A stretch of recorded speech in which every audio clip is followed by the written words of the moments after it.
CIA और Mossad में खलबली है क्योंकि जिस मकसद से ईरान पर हमला किया गया था वो तीनों ही मकसद पूरे नहीं हुए। सबसे पहले मैं आपका ध्यान खींचना चाहूंगा AFP की इस खबर की तरफ जो साफ तौर पर कहती है कि ईरान के मिसाइल लॉन्चर्स कम नहीं हुए हैं। याद कीजिएगा ट्रंप ने कितनी बार कहा था कि इन हमलों में हमने ईरान के मिसाइल्स और मिसाइल लॉन्चर्स को बर्बाद कर दिया है, मगर AFP की रिपोर्ट कह रही है कि बहुत ज्यादा परिवर्तन ही आया है। नंबर 2, हॉर्मुज की खाड़ी में ईरान की जकड़ मजबूत होती गई और सबसे शॉकिंग खबर, मोसाद और CIA की निगाह से अमेरिकी और इस्राएली गुप्तचर एजेंसीज ने इसको पूरी तरह से फैक्टर इन नहीं किया था। सरल शब्दों में उन्हें इस बात का अंदाजा ही नहीं था कि हॉर्मुज की खाड़ी पर जहां से दुनिया का 20% तेल गुजरता है उस पर ईरान इस कदर कब्जा कर लेगा, इन्हें अंदाजा ही नहीं था। और तीसरी बात, सत्ता परिवर्तन। जी हां, अमेरिका ने उम्मीद की थी कि supreme leader Ayatollah Ali Khamenei की मौत के बाद वहां सत्ता परिवर्तन हो जाएगा, मगर मुश्तबा खामेनी जो है वो काबिज हो गए हैं, जो कि आयतुल्लाह अली खामेनी के बेटे हैं। नंबर 2, उनसे ज्यादा कट्टर हैं। यानी कि तीनों ही मोर्चों पर अमेरिका और इजराइल नाकाम हो गए। और ऐसे में क्या यह कहना सही होगा कि हर गुजरते लम्हे के साथ अमेरिका और इस्राइल हार की तरफ बढ़ रहे हैं? एक एक करके तमाम खबरें मैं आपके सामने लेकर आ रहा हूं, मगर सबसे पहले AFP की एक खबर जो खलबली मचा रही है। सरल शब्दों में कहा जाए कि जिस मकसद से ईरान पर हमला किया जा रहा था और यह सोचा जा रहा था कि उनके मिसाइल और मिसाइल लॉन्चर्स खत्म हो जाएंगे, वो पूरी तरह से गलत साबित हुई है। खबर क्या कहती है आपकी स्क्रीन पर? AFP के मुताबिक इस्राइल और पश्चिमी देशों के अनुमान के अनुसार एक हफ्ते की भारी एयर स्ट्राइक के बाद भी ईरान के मिसाइल लॉन्चर की संख्या लगभग पहले जैसी ही बनी हुई है। लेकिन छोटे और मोबाइल लॉन्चर्स को ढूंढना और नष्ट करना बहुत मुश्किल होता है जब तक पूरे आसमान पर पूरी तरह नियंत्रण ना हो। इसके मायनों को समझिए दोस्तों। इस वक्त ईरान के पास मोबाइल मिसाइल लॉन्चर्स हैं जिन्हें एक जगह से दूसरी जगह पर भेजा जा सकता है। अब आप ऐसे मिसाइल लॉन्चर्स को बर्बाद नहीं कर सकते हैं क्योंकि वो लोग अपनी लोकेशन बदलते रहते हैं। और गौर फरमाइए रिपोर्ट क्या कहती है। पश्चिमी और इस्राएली आकलन के अनुसार लगातार एयर स्ट्राइक के बावजूद ईरान के सक्रिय मिसाइल लॉन्चर की संख्या ज्यादा कम नहीं हुई है। इस्राएल का दावा है कि उसने लगभग 60 से 70% लॉन्चर नष्ट या बर्बाद कर दिए हैं। युद्ध से पहले अनुमान था कि ईरान के पास लगभग 400 से 420 मिसाइल लॉन्चर थे। इन हमलों के बाद भी अनुमान है कि करीब 100 से 200 लॉन्चर अभी भी काम करने की स्थिति में है। ईरान ने फरवरी के अंत से सैकड़ों बैलिस्टिक मिसाइल और हजारों ड्रोन लॉन्च किए हैं। हालांकि अब मिसाइल हमलों की गति पहले की तुलना में काफी कम हो गई है। रिपोर्ट में कहा गया है कि ईरान ने रणनीति बदलकर number 1, mobile launcher, underground tunnel और बंकर, शूट एंड स्कूट रणनीति, यानी कि मिसाइल दागकर तुरंत जगह बदलना, इसका इस्तेमाल किया है, जिससे उन्हें ढूंढना और नष्ट करना बहुत कठिन हो जाता है। अब आप मुझे बताइए, जब आपकी यह रणनीति हो तो स्वाभाविक सी बात है कोई आपको कैसे हरा सकता है। लिहाजा हमें समझना पड़ेगा कि यह ईरानी रणनीति किस तरह से इस्राइल और अमेरिका के नाक में दम किए हुए है। आपके स्क्रीन पर इसका सैन्य महत्व। नंबर 1, मोबाइल मिसाइल सिस्टम को खत्म करना बहुत कठिन। मोबाइल लॉन्चर ट्रक के आकार के होते हैं और पहाड़, टनल या शहरों में छिप सकते हैं। जब तक किसी देश के पास पूरे क्षेत्र पर लगातार निगरानी और हवाई नियंत्रण ना हो, इन्हें पूरी तरह खत्म करना लगभग असंभव होता है। नंबर 2, ईरान की ताकत कमजोर हुई है लेकिन खत्म नहीं हुई है। अगर 60 से 70% लॉन्चर नष्ट हो गए हैं, तब भी बचे हुए 100 से 200 लॉन्चर पर्याप्त हैं जो कि समय समय पर मिसाइल हमले जारी रहें। अमेरिकी बेस और इस्राइल को लगातार अलर्ट पर रखें, महत्वपूर्ण ठिकानों को खतरे में डालते रहें। अब ये जो आंकड़ा है कि हमने 60 से 70% मिसाइल्स और मिसाइल लॉन्चर बर्बाद कर दिए, आंकड़ा किसका है? यह आंकड़ा इस्राइल का है। कहने का अर्थ साफ है, जरूरी नहीं कि यह आंकड़ा सही हो, क्योंकि ईरान जिस तरह से हमले कर रहा है, और आज सुबह भी उसने हमले किए USS एब्राहम लिंकन पर। सेंटकॉम के मुताबिक उसका एक रिफ्यूलिंग विमान वो गिर गया है जिसमें करीब 6 से 7 लोग सवार थे, उनकी मौत हो गई है। यानी कि अब भी ईरान हमला कर रहा है मिसाइल्स के जरिए, और इजराइल जो दावा कर रहा है कि हमने उनके 60 से 70% मिसाइल लॉन्चर बर्बाद कर दिए हैं, वो सरासर गलत है। और इससे क्या होता है दोस्तों, एयर डिफेंस पर दबाव बढ़ता है। कैसे, गौर फरमाएं।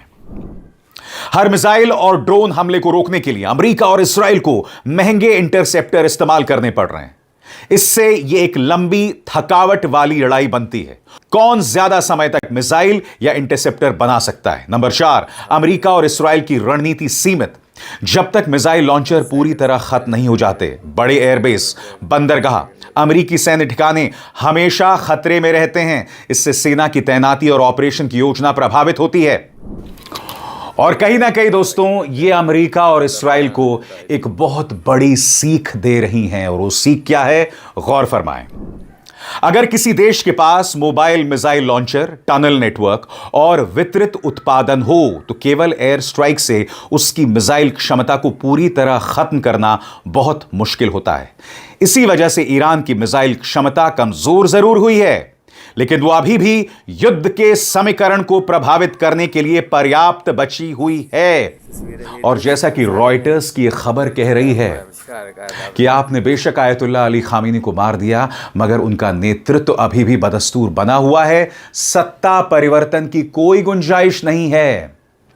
यानी कि आज पिछले 12 घंटे में इत्तेफाकन 3 खबरें आ रही हैं, और ये तीनों ही अमेरिका और इस्राएल की हार की तरफ इशारा कर रही हैं। मैं आपका ध्यान खींचना चाहूंगा रॉयटर्स की इस बड़ी खबर की तरफ, और यह खबर क्या कहती है, गौर फरमाएं। अमेरिका खुफिया एजेंसीज के अनुसार करीब 2 हफ्ते से लगातार चल रही अमेरिका और इस्राएल की भारी बमबारी के बावजूद ईरान के नेतृत्व व्यवस्था अभी भी काफी हद तक सुरक्षित है और जल्द गिरने का खतरा नहीं दिख रहा। यह जानकारी इस हमले से परिचित 3 सूत्रों ने दी है। सूत्रों के मुताबिक कई खुफिया रिपोर्टों में लगातार एक ही तरह का आकलन सामने आया है कि ईरानी शासन के गिरने का अभी कोई खतरा नहीं है, और सरकार अभी भी ईरान की जनता पर अपना नियंत्रण बनाए हुए है। इन तीनों सोर्सेस को अमेरिकी खुफिया जानकारी पर बात करने के लिए गोपनीयता की शर्त पर बोलने की अनुमति दी गई थी। अल जजीरा की इस खबर के मुताबिक IRGC ने अमेरिका और इस्राएल पर 44वें हमले की घोषणा कर दी है। 44th wave of attacks against Israeli and US forces in the region। अब आप मुझे बताइए दोस्तों, इस तरह के जब हमले किए जा रहे हो तो इसका क्या मतलब है? इसका मतलब है कि ईरान के पास अभी भी मिसाइल्स हैं। और यही बात तो अब्बास अरागची ने कही थी, यही बात अली लारीजानी ने कही थी। उन्होंने क्या कहा था कि अभी हम शुरुआत अपने पुरानी मिसाइल से कर रहे हैं, आने वाले दिनों में हम अपनी नई मिसाइल्स निकालेंगे, और जब वो नई मिसाइल्स मैदान में होंगी तो युद्ध की सूरत पूरी तरह से बदल जाएगी। और इसका जवाब इनके पास नहीं है। और अब मैं आपका ध्यान खींचना चाहता हूं CNN की इस खबर की तरफ। CNN की इस खबर के मुताबिक अमेरिकी अधिकारियों को इस बात का अंदाजा नहीं था कि हॉर्मूज की खाड़ी में ईरान इस कदर अपनी पकड़ को मजबूत कर लेगा, और वो पकड़ इस कदर मजबूत होगी कि सभी खाड़ी देश, एशिया का एक बहुत बड़ा हिस्सा छटपटा जाएगा। CNN की यह खबर क्या कहती है आपके स्क्रीन पर। CNN के मुताबिक पेंटागन और नेशनल सिक्योरिटी काउंसिल के प्लानर्स ने काफी कम आंका कि ईरान सच में स्ट्रेट ऑफ हॉर्मूज को प्रभावी रूप से बंद कर सकता है। युद्ध से पहले उनकी योजना यह मानकर बनाई गई थी कि ईरान धमकी देगा और थोड़ी छेड़छाड़ करेगा, लेकिन इतने बड़े स्तर पर रास्ता बंद करेगा, इसका अंदाजा नहीं था।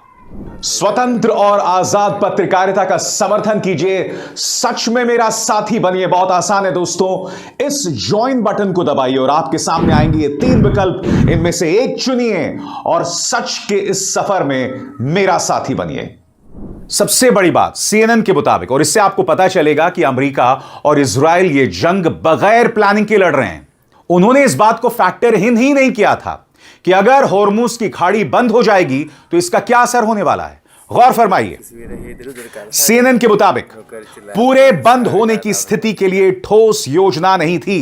कांग्रेस को दी गई गुप्त ब्रीफिंग में अधिकारियों ने माना कि उन्होंने उस स्थिति के लिए पूरी योजना नहीं बनाई थी जिसमें हॉर्मुज से जहाजों की आवाजाही हफ्तों तक रुक जाएगी। उनकी आंतरिक सोच थी कि स्ट्रेट बंद करना ईरान की अर्थव्यवस्था को ज्यादा नुकसान पहुंचाएगा, इसलिए ईरान शायद ऐसा कदम ना उठाए। आपकी स्क्रीन पर दोस्तों यह है अमेरिका के एनर्जी सेक्रेटरी क्रिस राइट, और क्रिस राइट ने सीएनबीसी से क्या कहा उससे आपको अंदाजा लग जाएगा। उनका बयान आपकी स्क्रीन पर। अमेरिका के एनर्जी सेक्रेटरी क्रिस राइट ने सीएनबीसी पर कहा, यह जल्द होगा लेकिन अभी नहीं हो सकता, हम अभी तैयार नहीं हैं। हमारी ज्यादातर सैन्य ताकत अभी ईरान की हमलावर क्षमताओं और उनके हथियार बनाने वाली इंडस्ट्री को नष्ट करने में लगी हुई है। सीएनएन के इंटरव्यू में उन्होंने यह भी कहा, हॉर्मुज को फिर से खोला जाएगा, लेकिन अभी अमेरिका शॉर्ट टर्म पेन पर लॉन्ग टर्म गेन, यानी थोड़े समय की मुश्किल सहकर लंबी अवधि का फायदा लेने की रणनीति पर चल रहा है। यानी कि अभी का नुकसान मगर दूर का फायदा। मगर आप जानते हैं दोस्तों, इसको लेकर कोई रणनीति नहीं है। जब आपने ये बुनियादी रणनीति नहीं बनाई, और आप समझिए दोस्तों ऐसा क्यों हुआ है, क्योंकि यह युद्ध दो लोगों की जिद पर छेड़ दिया गया है, और वो लोग हैं डोनाल्ड ट्रंप और नेतन्याहू। इन दोनों के स्वार्थ, इनकी नफरत और इनकी जिद के चलते यह युद्ध छेड़ा गया। क्योंकि जहां तक ईरान की बात है, ईरान अमेरिका की सभी शर्तों को मान रहा था। बावजूद इसके सुप्रीम लीडर खामेनी को मौत के घाट उतारा गया। 160 छोटी छोटी बच्चियों को मौत के घाट उतार दिया अमेरिका और इस्राइल ने, और अब भी उसके बारे में झूठ बोल रहा है। तो साफ है, जब आप अपनी जिद के चलते एक युद्ध शुरू करते हैं तो आपको उसका नुकसान होगा और आपकी प्लानिंग की कमी सामने उभर कर आएगी। आगे, यह पारंपरिक नाकाबंदी नहीं है ईरान की, यह पारंपरिक नाकाबंदी नहीं है। सीएनएन की रिपोर्ट के अनुसार यह क्लासिक नौसेना ब्लॉकेड नहीं है। कुछ ड्रोन हमलों, मिसाइल हमलों और माइन की घटनाओं के बाद बीमा कंपनियों ने जहाज को कवर देना बंद कर दिया है। इसलिए कई तेल टैंकर अब सुरक्षा के बिना वहां से गुजरने को तैयार नहीं है। कई विशेषज्ञों को लगा था कि 1980 के दशक की तरह टैंकर वॉर दोहराया जाएगा, जिसमें अमेरिकी नेवी तुरंत जहाजों को एस्कॉर्ट करती थी। लेकिन ईरान ने कम हमलों और बीमा जोखिम का इस्तेमाल करके लगभग वही असर पैदा कर दिया है, बिना बड़े पैमाने पर माइन यानी बारूदी सुरंग बिछाए। साफ तौर पर इससे स्पष्ट हो गया है कि अमेरिका की तैयारी इस्राइल की तैयारी पूरी नहीं थी, और इसके दूरगामी परिणाम होंगे। जब यह युद्ध खत्म होगा तो अमेरिका की साख दुनिया में लगभग खत्म हो गई होगी। अमेरिका दादागिरी कर पाएगा, इसकी कोई गुंजाइश नहीं है। और अब मैं आपके सामने सरल अंदाज में बताने वाला हूं कि इस युद्ध के बाद इसके क्या सामरिक मायने होंगे, एक एक करके आपकी स्क्रीन पर। सबसे पहले, रणनीतिक गलत आकलन। अमेरिका ने युद्ध में जाते जाते कहा था कि वो हर स्थिति के लिए तैयार है, लेकिन सीएनएन की रिपोर्ट बताती है कि हॉर्मुज बंद होने जैसे सबसे स्पष्ट प्रतिक्रिया को ही कम आंका गया। दूसरा, सैन्य सीमाएं। अभी अमेरिकी नौसेना और वायुसेना का बड़ा हिस्सा ईरान की मिसाइल क्षमता, कमांड सेंटर, हथियार उद्योग पर हमले करने में लगा हुआ है। इसलिए वे अभी हॉर्मुज में तेल टैंकरों की लगातार सुरक्षा नहीं कर पा रहे हैं। तीसरा, ऊर्जा संकट का खतरा, और आप जानते हैं संकट पूरी दुनिया में छाया हुआ है। आने वाले दिनों में अगर यह युद्ध नहीं रुका तो एक आर्थिक तूफान आ सकता है। हॉर्मुज के बंद होने को कई विशेषज्ञ तेल बाजार के इतिहास के सबसे बड़े सप्लाई झटकों में से एक बता रहे हैं। इस कारण आईईए देशों ने लगभग 400 मिलियन बैरल आपात तेल भंडार जारी किया है। अमेरिका ने अपने रणनीतिक भंडार से 172 मिलियन बैरल निकालने की घोषणा की है।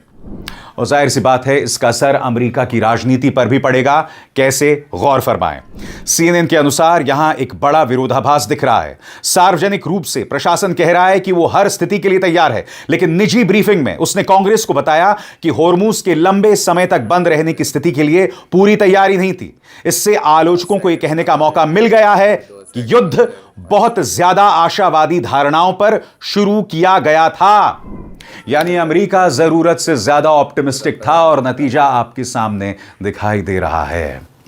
दोस्तों, इस मंच पर मैं आपके सामने जो जानकारियां पेश करता हूं वो तथ्यों पर आधारित होती हैं।